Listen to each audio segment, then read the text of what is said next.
વિદ્યાર્થી મિત્રો, hello alkane અને હેલો એરીન સંયોજનો ચેપ્ટરમાં છેલ્લે આપણે હેલો આલ્કેન હેલો એરીન સંયોજનોની રાસાયણિક પ્રક્રિયાઓ અને એમાં પણ પહેલા આપણે હેલો આલ્કેન વિશેની માહિતી સમજાતા. હેલો આલ્કેનની રાસાયણિક પ્રક્રિયાઓ. આ હેલો આલ્કેનની રાસાયણિક પ્રક્રિયાઓમાં સૌથી પહેલી પ્રક્રિયા એ વિસ્થાપન પ્રક્રિયા આપણે જોઈ. આ વિસ્થાપન પ્રક્રિયા એસએન પ્રક્રિયા કહી શકાય. કેન્દ્ર અનુરાગી વિસ્થાપન હતું. કેન્દ્ર અનુરાગી વિસ્થાપન પ્રક્રિયા સાથે સાથે આ કેન્દ્ર અનુરાગી વિસ્થાપન પ્રક્રિયા બે પ્રકારની SN2 અને SN1 એમ બે પ્રકારની કેન્દ્ર અનુરાગી વિસ્થાપન પ્રક્રિયા થાય છે. SN2 SN1 પ્રક્રિયા ઉદાહરણ સાથે સમજ્યા, એની ક્રિયાવિધિ સમજ્યા હતા. SN2 SN1 વચ્ચેનો તફાવત, ભેદ વગેરે પણ આપણે છેલ્લે સમજ્યા હતા.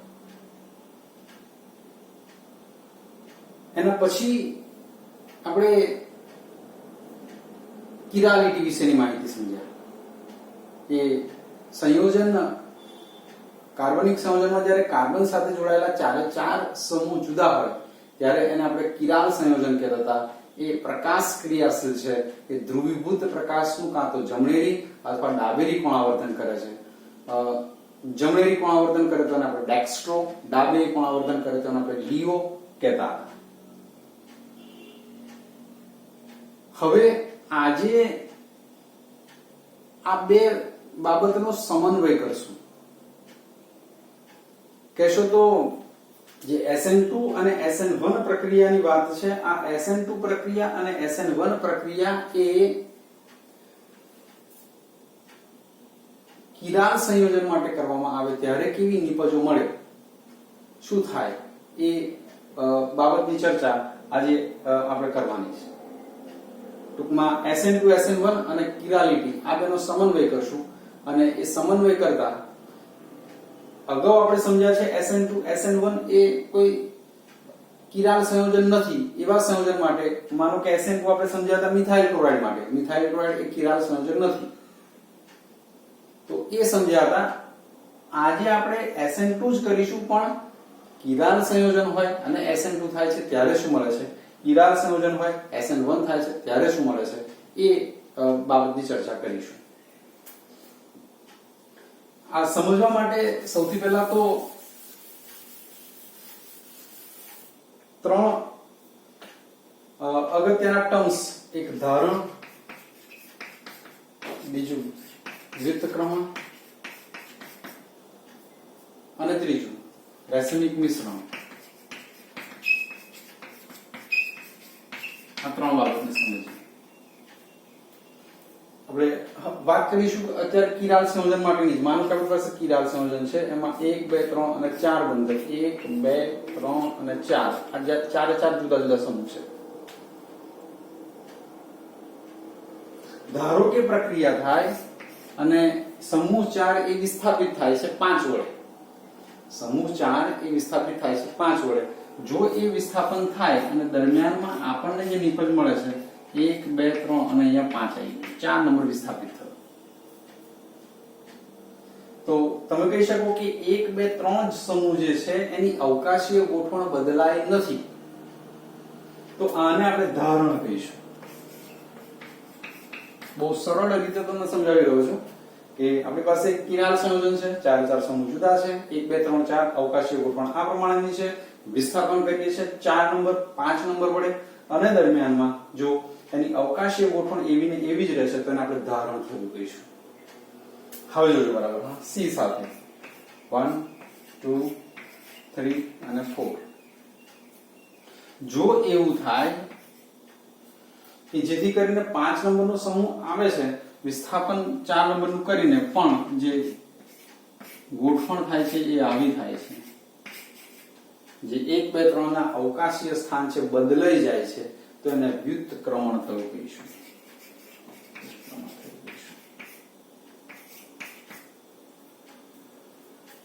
તો ધારણ અને વ્યુત્ક્રમણ સમજ્યા. હવે ત્રીજી બાબત છે રાસાયણિક મિશ્રણ ક્યારે બને. તો આપણી પાસે 1 2 3 4 આ પ્રમાણે ગોઠવણ થયેલી છે. 5 નંબર વડે વિસ્થાપન કરીએ છીએ. હવે પ્રક્રિયા દરમિયાન એવું થાય છે કે આ સંયોજન છે એમાંથી જ્યારે નીપજ મળી ત્યારે 50% નીપજ આવી મળે છે અને 50% નીપજ આ પ્રમાણે મળે છે. 50% આ અને 50% આ મળે છે તો રાસાયણિક મિશ્રણ મળ્યું કહીશું. ફરીથી એક વખત આમાંથી તમને આ પ્રમાણેની નીપજ મળે છે, અવકાશીય ગોઠવણ જળવાઈ રહે છે, ધારણ કહીશું. અવકાશીય ગોઠવણ બદલાઈ જાય છે, વ્યુત્ક્રમણ કહીશું. પણ એવું સંયોજન હોય કે જેના દરમિયાન તમને 50% આ અને 50% આ મળશે તો રાસાયણિક મિશ્રણ મળ્યું કહીશું.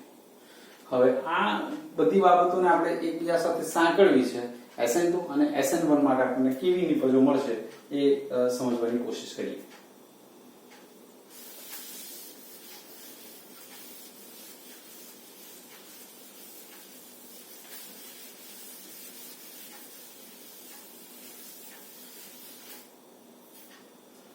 -2 બ્રોમો ઓક્ટેન છે.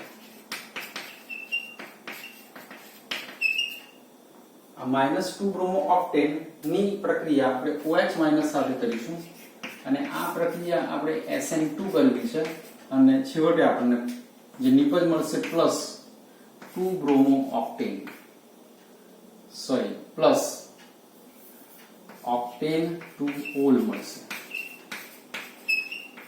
Octane two ol -2 bromo octane છે OH- સાથે પ્રક્રિયા કરીએ છીએ. ટૂંકમાં Br નું વિસ્થાપન OH વડે થશે. SN2 રિએક્શન કરશું તો આપણને પ્લસ ઓક્ટેન ટુ ઓલ મળે છે. કેવી રીતે જરા સમજીએ. તો 2 બ્રોમો ઓક્ટેન એ પ્રકાશ ક્રિયાશીલ છે અને એનું કારણ પણ તમે સમજી શકો કે એની સાથે જોડાયેલા સમૂહ એ 4 જુદા હશે.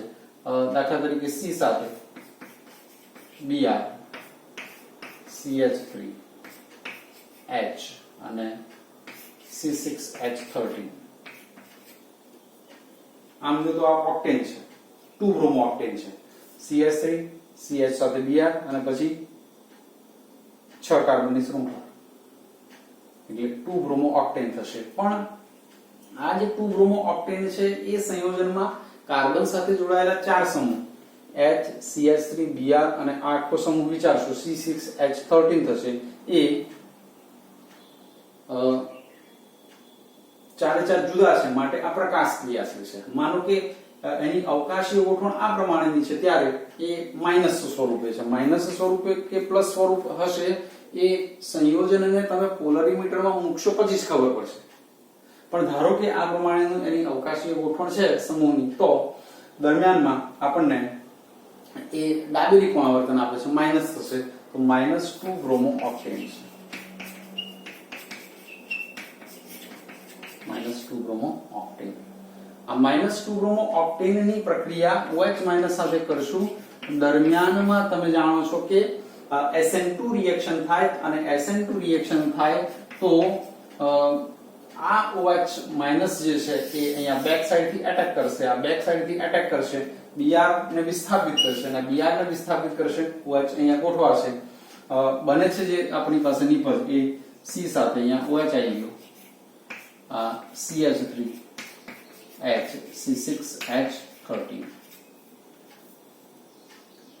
એની અવકાશીય ગોઠવણ બદલાઈ ગઈ છે. જો જે CH3 H C6H13 આ તરફ હતા એ એની અવકાશીય ગોઠવણ બદલાઈ કારણ કે અહીંયાથી આ તરફથી એ એટેક કરે છે, Br ને વિસ્થાપિત કરે છે, Br- ને આ જે મળ્યું એ ઓક્ટેન ટુ ઓલ મળશે. મિત્રો આપણી પાસે જે શરૂઆતની નું જે સંયોજન હતું 2 બ્રોમો ઓક્ટેન એને પોલરીમીટરમાં મૂક્યું હતું તો એ ડાબેરી કોણ બતાવતું હતું માઈનસ હતું. પણ નીપજ બન્યા પછી જો તમે એને પોલરીમીટરમાં મૂકો છો તો એનું વ્યુત્ક્રમણ એનું જે રોટેશન છે એ બદલાઈ જાય છે અને બદલાઈ જાય છે માટે તમે કહી શકો -2 બ્રોમો ઓક્ટેન માંથી પ્લસ ઓક્ટેન ટુ ઓલ મળશે. અને અહીંયા આપણને વ્યુત્ક્રમણ થયું. પ્રકાશ ક્રિયાશીલ સંયોજન ની SN2 પ્રક્રિયા દરમિયાન જે નીપજ મળે છે એ નીપજમાં વ્યુત્ક્રમણ જોવાનું મળે એટલે કે પ્લસ હશે તો માઈનસ થઈ જશે અને માઈનસ હશે તો પ્લસ થઈ જશે.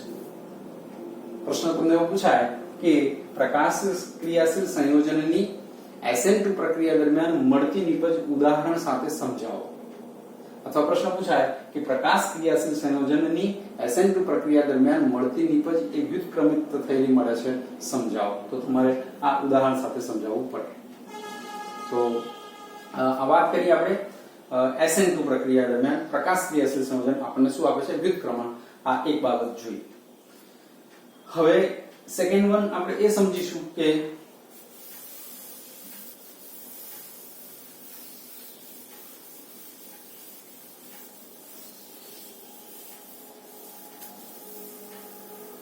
પ્રકાશ ક્રિયાશીલ સંયોજન છે અને એની SN1 પ્રક્રિયા થાય તો શું થાય? પ્રકાશ ક્રિયાશીલ સંયોજનની SN1 પ્રક્રિયાથી જે નિપજ મળે છે એ રેસિમિક મિશ્રણ મળે છે. સંયોજન આપણી પાસે છે 2 બ્રોમો બ્યુટેન છે. આ માઇનસ કે પ્લસ, માનો કે આપણી પાસે આ માઇનસ સંયોજન છે અને આની આપણે SN1 પ્રક્રિયા કરીશું. 2 બ્રોમો બ્યુટેન આ પ્રમાણે દર્શાવી આપે CH C સાથે Br CH3 H અને અહીંયા C2H5 છે. આ C2H5 તમે અલગ કરીને CH2 CH3 સ્વરૂપે પણ લખી શકો. પ્રક્રિયા SN1 છે અને SN1 પ્રક્રિયા છે ત્યારે પહેલો તબક્કો જે છે, પ્રથમ તબક્કો જે આપણે સમજ્યા હતા, જે ધીમો તબક્કો છે, આ ધીમા તબક્કામાં C સાથે તમે કહી શકો કે CH3 H C2H5 પ્લસ અને Br માઇનસ કાર્બોકેટાયન બને છે. પ્રથમ તબક્કે શું બનશે? કાર્બોકેટાયન. આ કાર્બોકેટાયન બન્યા પછી બીજો તબક્કો, આ બીજો તબક્કો કહેશો તો C સાથે CH3 H C2H5 આ પ્લસ કાર્બોકેટાયન. સેકન્ડ સ્ટેપ છે એના દરમિયાન OH માઇનસ એટેક કરશે. આ OH માઇનસ નો એટેક બે તરફથી થઈ શકે. આમથી થશે, OH અહીંયા આવવાનું, OH C CH3 H C2H5 આ માઇનસ હતું તો આ પ્લસ થઈ ગયું છે. જો જે નિપજ મળી આપણને એ નિપજ મળે છે butane 2-ol. Butane 2-ol attack બંને તરફથી થઈ શકે. OH માઇનસ નો એટેક આ તરફથી થાય છે તો આપણને આ નિપજ મળે છે. જ્યારે આ CH3 HC2H5 ની અવકાશીય ગોઠવણ આ રીતની હતી ત્યારે આપણે માઇનસ કર્યું તો હવે બદલાઈ ગઈ છે માટે પ્લસ થઈ જશે. સાથે બીજી શક્યતા એવી છે, આ શક્યતા નંબર 1 કહીએ તો આ નિપજ નંબર 1 થઈ અને જો OH માઇનસ એ આ તરફથી એટેક કરે છે તો હવે પરિસ્થિતિ શું થવાની? તો તમે કહી શકો કે C સાથે CH3 H C2H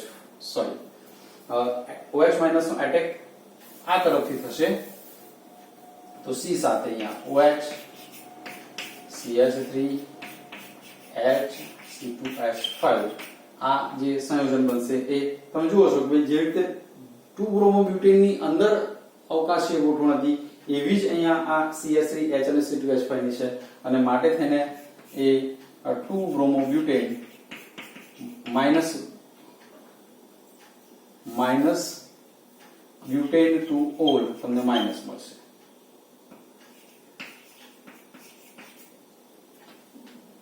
તો આપણને રેસિમિક મિશ્રણ આપે છે. પ્લસ અને માઇનસ બંનેનું 50-50% મિશ્રણ મળશે અને માટે થઈને જે પ્રકાશ ક્રિયાશીલ સંયોજનની જ્યારે SN1 પ્રક્રિયા કરી છે ત્યારે રેસિમિક મિશ્રણ મળે છે.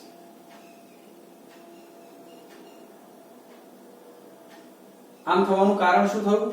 તો અગાઉવાળું જે SN2 ભણ્યા ત્યારે એટેક એક જ તરફથી થતો હતો અને બેક સાઈડથી દિશા બદલી દે છે, માત્ર વ્યુત્ક્રમણ મળે છે. પણ અહીંયા SN1 પ્રક્રિયામાં પહેલા કાર્બોકેટાયન બને છે અને કાર્બોકેટાયન બન્યા પછી બંને તરફથી એટેક થઈ શકે. એક તરફથી એટેક થાય ત્યારે એ ધારણ કરે છે, ધારણ કહેશો તો માઇનસ હતું માઇનસ જ રહેશે, બીજી તરફ થી એટેક થાય છે ત્યારે વ્યુત્ક્રમણ થાય છે એટલે માઇનસ હતું તો શું બની જાય છે, પ્લસ બની જાય છે. અને માટે થઈને આપણે શરૂઆતમાં જ સમજ્યા હતા કે ત્રણ રીતની બાબત, જો મૂળ સંયોજન પ્રકાશ ક્રિયાશીલ છે, જુદી બાજુથી એટેક થાય છે તમને વ્યુત્ક્રમણ મળે, એની એ જ બાજુથી એટેક થાય છે તમને ધારણ થાય છે. પણ જો તમારી પાસે પ્રકાશ ક્રિયાશીલ સંયોજન છે બંને તરફથી એટેક થાય તો આપણને શું મળશે, રેસમિક મિશ્રણ મળશે. તો પ્રકાશ ક્રિયાશીલ સંયોજનની SN1 પ્રક્રિયા દરમિયાન રેસમિક મિશ્રણ મળે છે. આ સમજાવો, ઉદાહરણ સાથે સમજાવો તો તમને આ લખવાનું થાય. એક્ઝામ્પલ્સ તમારે એ પ્રમાણે યાદ કરવાના થાય. તો મિત્રો વિસ્થાપન પ્રક્રિયામાં ફરીથી એક વખત જો વાત કરીએ તો આપણે એમ જોયું કે હેલો આલ્કેન સંયોજનો જે છે એ હેલો આલ્કેન સંયોજનોમાં વિસ્થાપન પ્રક્રિયા એ કેન્દ્ર અનુરાગી વિસ્થાપન પ્રક્રિયા છે. કેન્દ્ર અનુરાગી વિસ્થાપન બે પ્રકારનું છે, SN2 SN1. SN2 માટે આપણે એમ જોયું હતું કે જે 1 ડિગ્રી સંયોજનો છે એના માટે SN2 એ વધારે યોગ્ય થાય છે, એના માટે પ્રક્રિયાનો વેગ વધારે સારો છે. તો એ SN2 આપણે સમજ્યા. સાથે સાથે નંબર 2 જ્યારે તમારી પાસે 3 ડિગ્રી સંયોજન છે તો એમાં વિસ્થાપન કરો છો તો SN1 જે છે એ વધારે સારી રીતે થઈ શકે એમ જોયું હતું. એના પછી આપણે કિરાલિટીને સમજ્યા કે જ્યારે કાર્બન સાથે જોડાયેલા ચારે ચાર સમૂહ જુદા જુદા છે તો આપણને કિરાલ સંયોજન કહીએ છીએ. પ્રકાશ ક્રિયાશીલ છે, ધ્રુવ પ્રકાશનું પુનરાવર્તન કરે છે, એક D અને બીજો L એવા બે સમઘટકો દર્શાવે છે. સાથે સાથે આપણે છેલ્લે એમ જોયું કે પેલું SN1 અલગથી સમજાતા, SN2 અલગથી સમજાતા, અકિરાલ સંયોજનો માટે સમજાતા. એની એ જ બાબત હવે આપણે જે SN1 અને SN2 જે છે એ પ્રકાશ ક્રિયાશીલ સંયોજન માટે સમજી રહ્યા છે. અને પ્રકાશ ક્રિયાશીલ સાથે સંયોજન થાય જ્યારે SN પ્રક્રિયા થાય છે ત્યારે કાં તો એમાં તમને વ્યુત્ક્રમણ મળે અથવા તો તમને રેસમિક મિશ્રણ મળે. આપણે એમ જોયું કે SN2 પ્રક્રિયા થશે તો આપણને વ્યુત્ક્રમણ થઈ જશે અને જો SN1 પ્રક્રિયા થશે તો છેવટે આપણને રેસમિક મિશ્રણ મળે છે. આમ જો તો મિત્રો થોડુંક તમને કોમ્પ્લિકેટેડ લાગશે પણ ત્રણે જે વિડિયો છે આપણા, પહેલો વિડિયો 4 વિડિયો આમ જોઈએ તો પહેલો વિડિયો SN2 માટેનો, બીજો વિડિયો SN1 માટેનો, ત્રીજો વિડિયો કિરાલિટી માટેનો અને ચોથો વિડિયો કિરાલિટીને આપણે SN2 અને SN1 સાથે. આ ચારે ચાર વિડિયોને જો તમે ફરીથી એક વખત ધ્યાનથી જોશો તો તમને શરૂઆતમાં વિસ્થાપન શું છે, એમાં SN2 કોને કહેવાય એનું ઉદાહરણ, પ્રશ્નો બરાબર ધ્યાનથી જોજો. બે SN2 ઉદાહરણ સાથે સમજાવો તો આપણે શરૂઆતનો જે ફર્સ્ટ વિડિયો ટૂંકમાં વિસ્થાપન માટેનો જે પહેલો વિડિયો હતો એ SN2 વાળો વિડિયો વાળું તમારે એ ઉદાહરણ લખવાનું, મિથાઇલ ક્લોરાઇડ વાળું. નંબર 2 જો SN2 ઉદાહરણ સાથે સમજાવો SN2 ની ક્રિયાવિધિ તો આપણે જે SN2 માટેનો વિડિયો જોયો હતો એ એનું ઉદાહરણ અને એ તમારે ક્રિયાવિધિ લખવાની થાય. ત્રીજી બાબત કિરાલિટી માટે મોટે ભાગે જુઓ તો તમને શોર્ટ ક્વેશ્ચન પૂછાય. એક્ઝામ ઓરિએન્ટેડ જો વાત કરીએ છીએ તો કિરાલિટી માટે તમને શોર્ટ ક્વેશ્ચન પૂછાય કે નીચેનામાંથી કયું સંયોજન પ્રકાશ ક્રિયાશીલ છે અથવા કિરાલ છે અથવા નથી. તો જેમાં કાર્બન સાથે ચારે ચાર સમૂહ જુદા હોય કે કિરાલ તમે કહી શકો. અને ચોથા પ્રકારનો જે પ્રશ્ન છે એ તમને એવું કહેવામાં આવે કે જ્યારે પ્રકાશ ક્રિયાશીલ સંયોજનની SN2 પ્રક્રિયા કરવામાં આવે છે ત્યારે વ્યુત્ક્રમિત થયેલી નિપજ મળે છે, સમજાવો. તો તમારે હમણાં આપણે જોયું SN2 માટેનું એ જો લખવાનું થાય. અને પ્રશ્ન જો પૂછાય છે કે પ્રકાશ ક્રિયાશીલ સંયોજનની જ્યારે SN2 પ્રક્રિયા થાય છે ત્યારે SN1 પ્રક્રિયા થાય છે ત્યારે રેસમિક મિશ્રણ મળે છે. તો આ ચારે ચાર પ્રશ્નો તમારા એક અલગ અલગ આ પ્રમાણે થઈ શકે. તો હેલો આલ્કેન હેલો એરિનમાં આપણે રાસાયણિક પ્રક્રિયાઓની વાત કરી રહ્યા છીએ. રાસાયણિક પ્રક્રિયામાં સૌથી પહેલું વિસ્થાપન જોયું. વિસ્થાપનની અંદર આપણે SN2 SN1 ની વાત કરી અને ત્યારબાદ હવે આપણે બીટા વિલોપન પ્રક્રિયા સમજવાની છે. મિત્રો જે ચેપ્ટરનો થોડોક સમજવા જેવો, થોડોક લોજિકલી તમારે બરાબર એમાં ધ્યાન રાખવું પડે એવા ટોપિક્સ આ માત્ર છે. પછીના જે ટોપિક્સ આવશે એમાં ખાસ એટલી બધી અગવડ નથી પડવાની અને જેને કહેવાય કે ચેપ્ટરમાં આપણે અડધા ઉપર લગભગ પહોંચી ચૂક્યા છીએ. ઓર્ગેનિક કેમિસ્ટ્રીનું ચેપ્ટર છે, ખૂબ સુંદર તૈયારી કરી રહ્યા છો. ખાસ ધ્યાન રાખશો, મેં તમને શરૂઆતથી ચેતવ્યા છે કે જે ઓર્ગેનિકમાં જેને સારું કરવું છે અને જે રિએક્શન્સ છે એ રિએક્શન્સ 2, 3, 4, 5, 6 જેટલી તમારી કેપેસિટી અથવા તો જેટલી વખત તમે વધારે લખી શકો એટલી વખત એને લખો. આ ટોપિકને તૈયાર કરવો છે તમારે ભાઈ પ્રકાશ ક્રિયાશીલ સંયોજનની SN1 પ્રક્રિયા દરમિયાન લેસમિક મિશ્રણ મળે છે, ઉદાહરણ સાથે સમજાવો, તો બીજું બધું તો ઠીક છે, પણ તમારા માટે આ અગત્યનું છે. વર્ણન ઓર્ગેનિક કેમિસ્ટ્રીમાં આપણે જો પરફેક્ટ લખવું છે તો બરાબર છે, બાકી તમે આ રિએક્શન ઉપરથી પણ વર્ણન લખી શકશો, બહુ વાંધો આવવાનો નથી. પણ જો રિએક્શન તમે બરાબર તૈયારી નહીં કરી હશે તો કશો ફાયદો નથી થવાનો. તો પ્રક્રિયાઓને બરાબર યાદ કરશો. વિસ્થાપન પ્રક્રિયા આપણે હેલો આલ્કેન સંયોજન માટેની વિસ્થાપન પ્રક્રિયા, એમાં SN2 SN1 ની વાત પૂરી કરીએ છીએ, અને હવે પછીના વિડીયોમાં આપણે એની વિલોપન પ્રક્રિયા વિશેની માહિતી જોઈશું. Thank you very much.